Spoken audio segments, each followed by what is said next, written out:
여러분 안녕하세요. 황중환입니다. 나를 찾는 행복, 자기 자신을 찾음으로써 더 깊은 차원으로 나아갔으면 하는 그런 마음으로 이 채널을 계속하고 있습니다. 우리가 지난 시간에 근대 데카르트 이후로 인식론, 사람이 뭘 어떻게 더 깊이 알아가는가 하는 거, 그것에 그 합리론, 이성론, 데카르트, 뭐 라이프니츠, 스피노자 이런 사람이나 경험론, 사람의 경험과 체험을 통해서 더 깊이 이해한다는 그런 로크, 휴me, 버클레이 이런 사람에 대해서 좀 간단히 얘기하고 두 입장을 종합한 사람이 칸트라고 말했습니다. 칸트는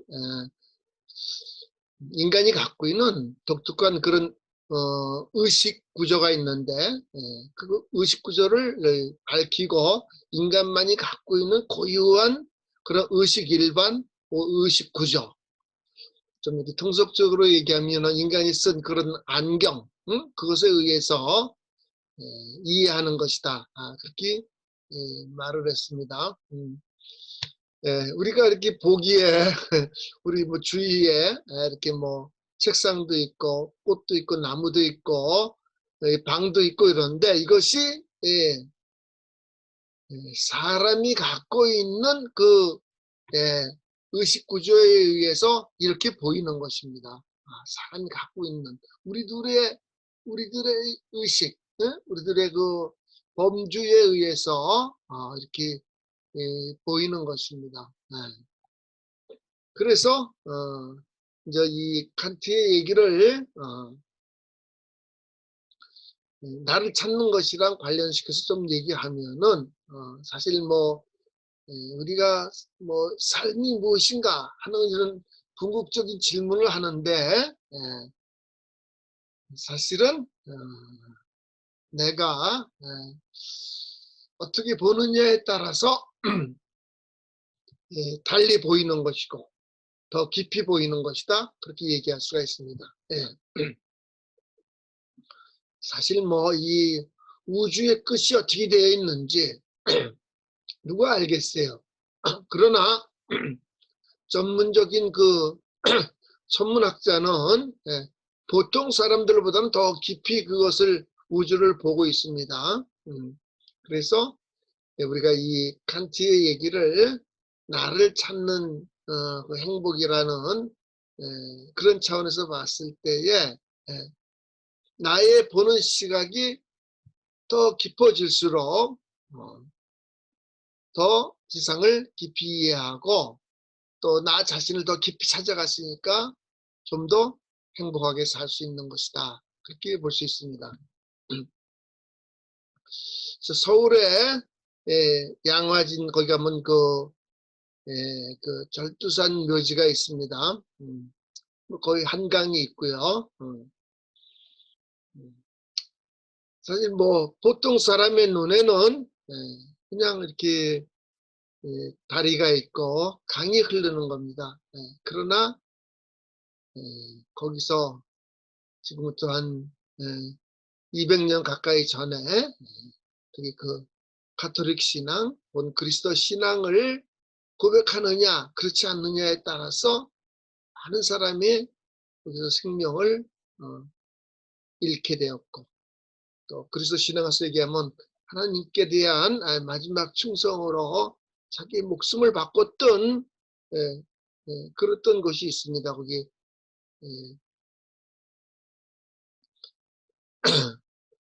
양화진 그 근처에 보면은 절두산 묘지에 보면은 보이는 것이 달리 보일 수밖에 없는 거지요. 그러니까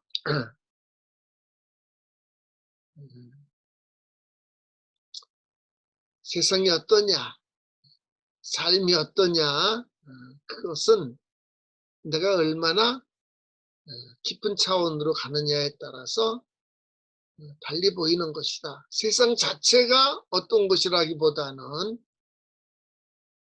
이것이 철학자들이 밝혔던 것이다. 이렇게 볼 수가 있겠네요, 여러분. 우주가 알 수 없고 신비하지만은 그래도 천문학자는 보통 사람들보다는 더 깊이 보았던 것과 같이 우리 철학자들에 의해서 우리들의 삶이 조금 더 깊이 볼 수 있는 것이다. 그렇게 얘기할 수 있습니다. 그거는 우리가 지금까지 좀 이렇게 공부했던 그 철학의 역사를 통해서도 이해할 수가 있습니다. 맨 처음에 철학의 출발은 신화에서 이성으로 바뀐 거라 그랬는데 그 전에 살았던 사람이랑 BC 5세기경에 탈레스라는 사람이 나타나서 철학이 출발하기 전에 살았던 그 사람들이랑 탈레스랑 다른 점은 무엇인가? 인간이 자기 욕망과 자기 감정의 차원에서만 살지 아니하고 뭔가 이 우주에 궁극적인 것이 있는 것이다. 그리고 그게 뭘까? 그걸 찾아봤다 그 말이죠. 그런 의미에서 단순히 오늘날도 자기 욕망과 자기 감정의 차원으로서 살아가는 사람들과 뭔가 그래도 삶의 의미가 뭘까 그걸 찾는 사람이랑은 삶에 대한 깊이가 달라질 수 있는 것이다. 그렇게 볼 수가 있는 것입니다. 물론 사람이 몸을 지니고 있기 때문에 먹어야 되고 마셔야 되고 어떤 생리적인 욕구를 가질 수가 있는 것입니다. 그렇죠? 또 우리는 자본주의에 살고 있기 때문에 돈이 있어야 모든 서비스와 재화는 돈으로 교환되기 때문에 인간의 이 돈이랑 행복한 삶이 상관관계가 있다는 것을 또 무시할 수가 없어요. 그런데 그게 다일까? 철학자들은 그것보다 더 깊은 곳으로 가고 싶어 했어요. 더 깊은 것을 찾고 싶어 했어요. 여러 가지로 제가 이 모양 저 모양으로 얘기했는데요. 바이올린 악기를 연주하는 프로페셔널한 바이올리니스트 얘기도 했고, 산에 가는데 깊은 산을 간 사람이랑 가까운 산을 간 사람이랑 산을 통해서 얻는 즐거움이 다를 수밖에 없다. 그런 얘기를 했습니다.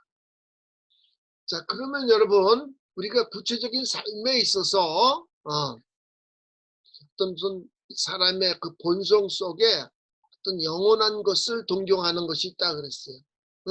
뭔가 삶의 흔적을 남기고 싶어하는 것이 있다 그랬어요. 뭐 삶에 무슨 영원하고 이렇게 흔적을 남기고 싶어하는 것이 뭐 있겠는가? 물론 우리가 먹고 마시고 즐기는 이런 차원에서 살 때는 그게 다인 것 같지만은 계속 먹을 수 있는 것도 아니고 계속 마실 수 있는 것도 아니고 계속 육체적인 쾌락을 추구할 수 있는 것도 아니고 스스로에게 정직해질 때는 우리 인간이 뭔가 그 잠시 있다 사라지는 것이 아닌 영원한 것, 뭐 삶의 흔적을 남기고 싶어하고 어떤 영원한 존재와의 관계 속에서 자신을 찾아보려고 합니다. 그런데 또 우리는 이 세상에 나 혼자 사는 게 아니고 다른 사람이랑 더불어 살아요. 옛날 그 고대 철학자 중에 헤라클레이토스가 했던 얘기를 기억하는데 우리가 잠잘 때는 자기만 의식하지만 깨어 있을 때는 타인이 있다는 것을 안다. 그 비슷한 말을 했어요, 여러분. 우리가 어떻습니까? 꿈꾸고 잠잘 때는 관심이 자기 자신인 것 같지 않아요, 여러분? 근데 깨면은 내 옆에 다른 사람도 있구나. 예, 그걸 의식한다 그 말이에요. 예. 조금 아까 사람이 어떤 영원한 존재를 그리워하고 사모하는 그런 마음이 있는가 하면 또 우리는 영원한 존재와 나와의 관계만 있는 것이 아니라 내 옆에 다른 사람도 있다 그 말이에요, 여러분. 그렇지 않아요? 예. 옆에 있는 사람이 나를 배려해주고 나를 사랑해주고 나를 돌봐주면은 고맙고 그런 사람도 옆에 같이 지내고 싶지 않겠어요, 여러분? 예. 또 우리 인간은 다른 사람만 있는 것이 아니라 자연과 함께 있어요, 사실. 더 정확히 얘기하면 우리가 자연이 있으니까 이렇게 생존할 수 있는 거 아니겠어요? 그렇죠? 예. 물론 기독교에서는 하나님이 흙을 빚어서 사람을 만드시고 예. 우리는 그러니까 영원한 존재와의 관계 속에서도 살아가고 또 다른 사람과의 관계 속에서도 살아가고 또 자연과의 관계 속에서도 살아가고 있어요. 예. 그런데 예, 우리 현실은 어떤가? 뭐 그건 지난번도 얘기했는데 우리는 아주 급격히 지금 자본주의화돼서 돈이 뭐 거의 모든 가치 척도의 중심인 것 같이 살고 있는 게 또 현실이에요. 또 우리 사회의 중요한 특성 중에 하나는 저 뭐 북유럽이라든지 뭐 이렇게 예, 땅은 넓은데 사람은 몇 없는 그런 지역과 달리 우리는 다 이렇게 사람을 만나고 사람과 부딪히면서 살고 그래서 우리는 이 권력에 대한 정치 권력에 대한 관심이 상당히 강하고 또 정치 권력이 인간 사회를 다르게 장악하려고 하는 그런 걸 우리는 상당히 많이 느끼게 돼요, 여러분. 그래서 우리는 영원한 존재와의 관계 속에서도 살아가고 또 다른 사람과의 관계 속에서도 살아가고 또 자연 속에서도 살아가는데 이들 사이의 관계는 어떻게 되어 있는 건가? 그런 얘기를 오늘 좀 하고 마치려고 합니다, 여러분.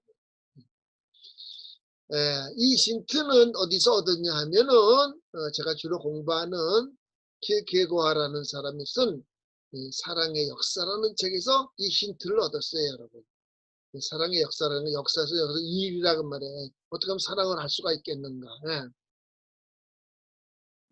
사람이 다른 사람과 더불어 살아가고 내가 내 자신과 더불어 살아가고 어떤 영원한 존재와 더불어 살아가고 자연과 더불어 살아가는데 아마 이런 것을 우리가 하나의 서로 의사소통하는 관계, 커뮤니케이션 하는 그런 관계라 그럴 수 있을 텐데 이런 관계에 가장 바람직스러운 모습, 가장 완성된 모습, 그것을 우리가 사랑이라 그럴 수 있을 것 같아요.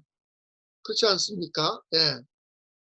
그러니까 자본주의 사회에서 돈이 참 중요하고 또 우리는 좁은 땅에 많은 사람이 모여 살기 때문에 이 권력을 참으로 중시하는데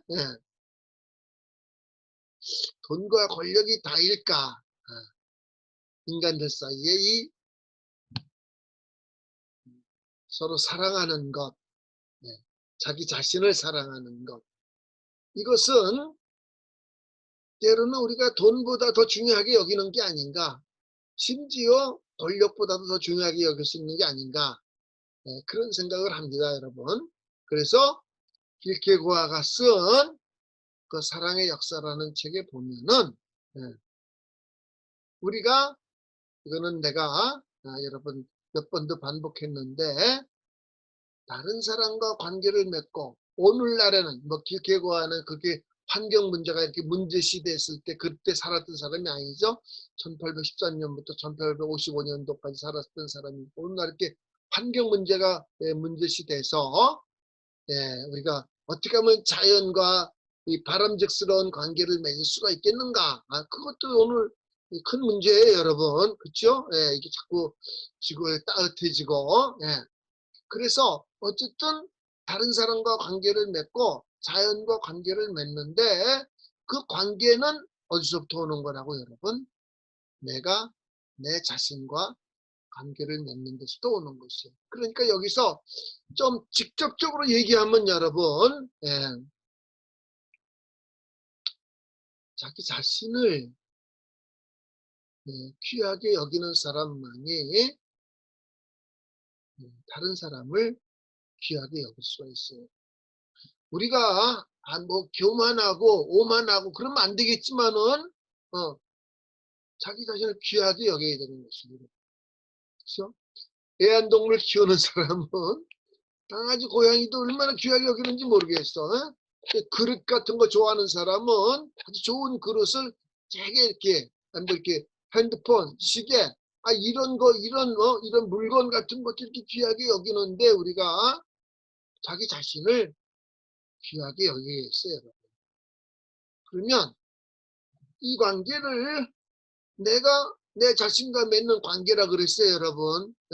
내가 내 자신을 귀하게 여겨야 된다 그 말이에요, 여러분. 그래야 다른 사람을 귀하게 여길 수가 있어요, 여러분. 그런데 내가 내 자신과의 관계를 맺는 것은 어떤 영원한 존재, 하나님과의 관계에서 맺어지는 것인데 이 관계라는 것은 영원한 존재의 관계는 이렇게 대등한 관계가 아니라 그랬어요, 여러분. 먼저 영원한 존재가 우리 인간을 찾아오셨다 그 얘기를 했어요. 어떻게? 사랑하고 베푸는 관계다. 그러니까 우리가 우리 자신을 좀 보듬고 덮어가고 그러면서 살아야겠어요, 여러분. 응? 우리가 사실 얼마나 자기의 부족함을 느끼고 그러지 않습니까, 여러분? 그러나 자기를 덮고 보듬고 살아야겠어요. 그래야 다른 사람도 덮고 보듬고 살 수가 있어요, 여러분. 응? 그리고 사람의 자기 능력과 에너지에는 한계가 있기 때문에 여러분 늘 거절할 줄도 알아야 되는 것이고, 내가 힘이 없으면은, 내가 에너지가 없으면은 다른 사람 약속을 해놓더라도 지킬 수가 없는 것이에요, 여러분. 그러니까 자기를 귀하게 여기는 사람만이 다른 사람을 귀하게 여길 수가 있는 것이고, 이렇게 자기 사랑이 없고 영원한 존재와 관계가 없이 사람들 사이의 관계를 바람직스럽게 여기려고 만들려고 하는 것은 마치 어린애들이 어른들이 결혼 생활하는 거 보니까 되게 행복해 보이네. 우리도 빨리 결혼해야 되겠다. 이거 얼마나 우스꽝스러운 것이. 그렇지요? 우리는 각자 자기가 홀로 쓸 수 있을 때 결혼하는 거 아니겠어요, 여러분? 홀로 쓴 데는 여러 가지예요. 그렇죠? 그러니까 어떤 자기의 영혼이 홀로 쓰고 경제적으로도 홀로 쓰고 또 심리적으로 홀로 쓸 수 있을 때에 다른 사람과의 관계가 가능한 것입니다. 오늘은 여기까지 하도록 하겠습니다.